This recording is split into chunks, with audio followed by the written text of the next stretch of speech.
It can be said that one of the most popular genres in cinema is crime, and it becomes even more exciting when combined with the world of eroticism. In this episode of PhenaFilm, we're going to introduce 6 films from the subgenre of erotic thrillers.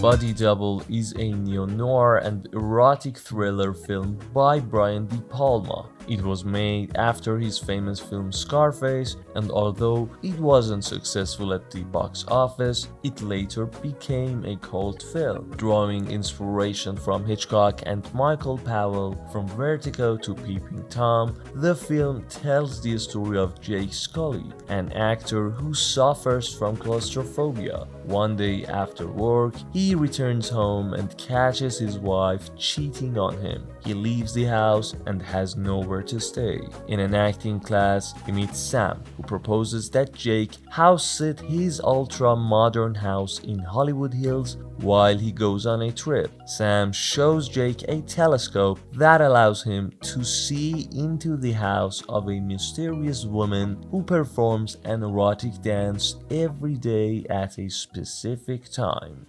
I'd like you to meet my favorite neighbor. Okay.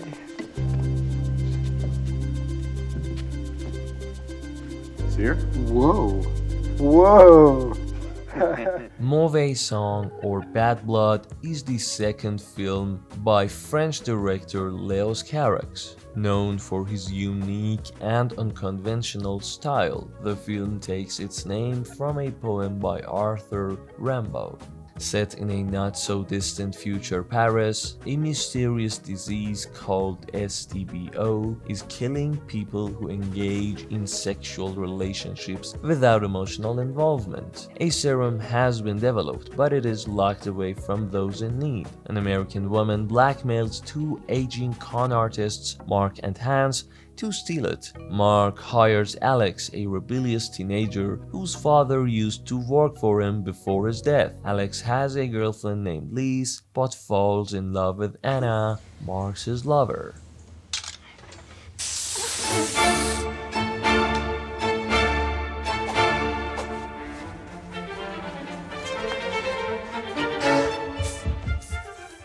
Body Heat is a film that is considered the first neo-noir directed by Lawrence Kasdan in 1981. It takes place during a hot summer in Florida and utilizes filters to capture the visuals in a way that makes it appear as if the cameras themselves are sweating. Ned Racine, an unsuccessful lawyer in South Florida, meets Mattie Walker and begins a passionate love affair. Mattie's wealthy husband Edmund is always away on business during the week. One night, Ned arrives at the Walker mansion and, seeing Mattie in the gazebo, playfully proposes to her. The woman is actually Marian Simpson, an old high school friend of Mattie's who bears a resemblance to her and is in town for a short while. Shortly after, Mattie tells Ned that she wants to get a divorce, but a prenuptial agreement leaves her with almost nothing. When she expresses her wish that Edmund were dead, Ned suggests they kill him so that Mattie can inherit his wealth. Ned seeks advice from a former suspicious client, Teddy Lewis, an expert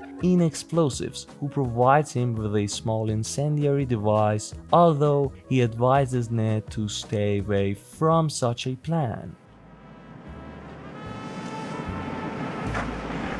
You can stand there with me if you want, but you'll have to agree not to talk about the heat.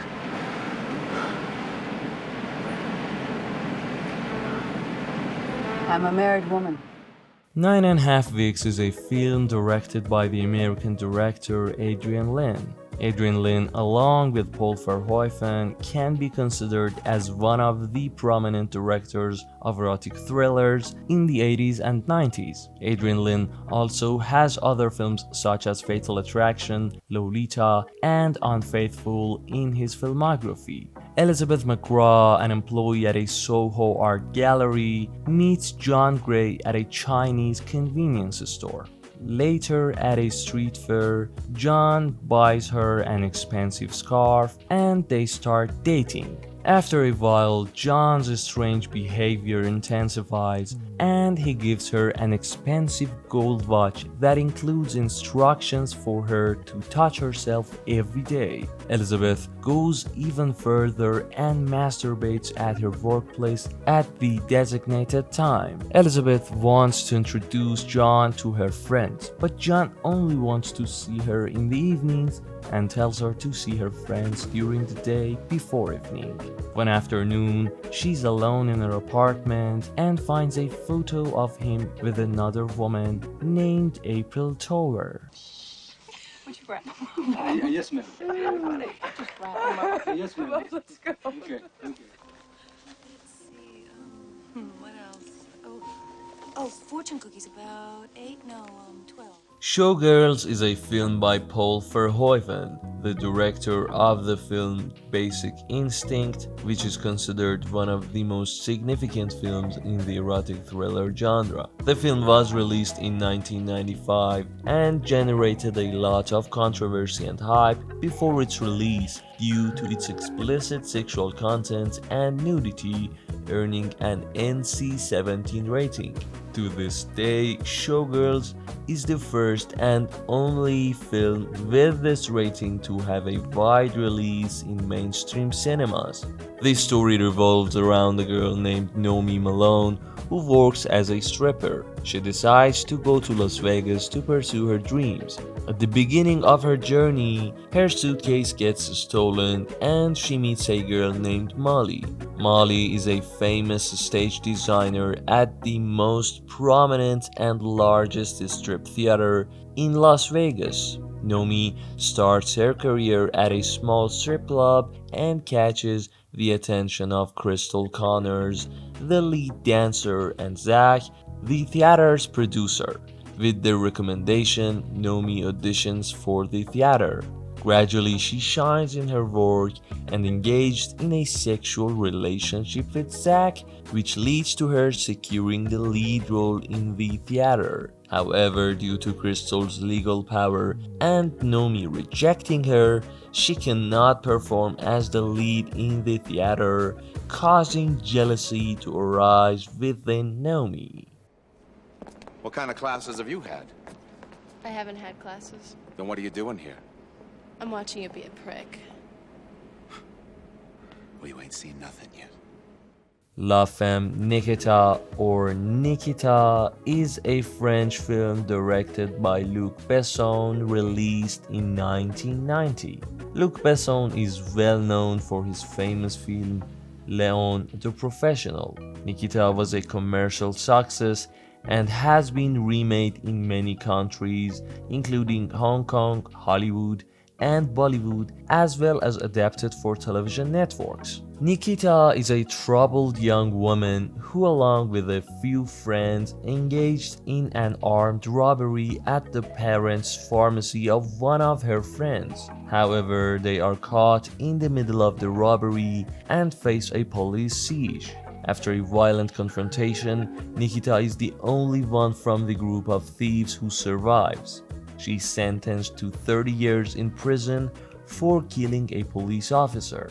Even after her arrest, she refuses to cooperate with the authorities. However, in the midst of her work, she's drugged with a special substance and officially declared dead due to an overdose. But the French intelligence agency offers her a choice, either death or cooperation.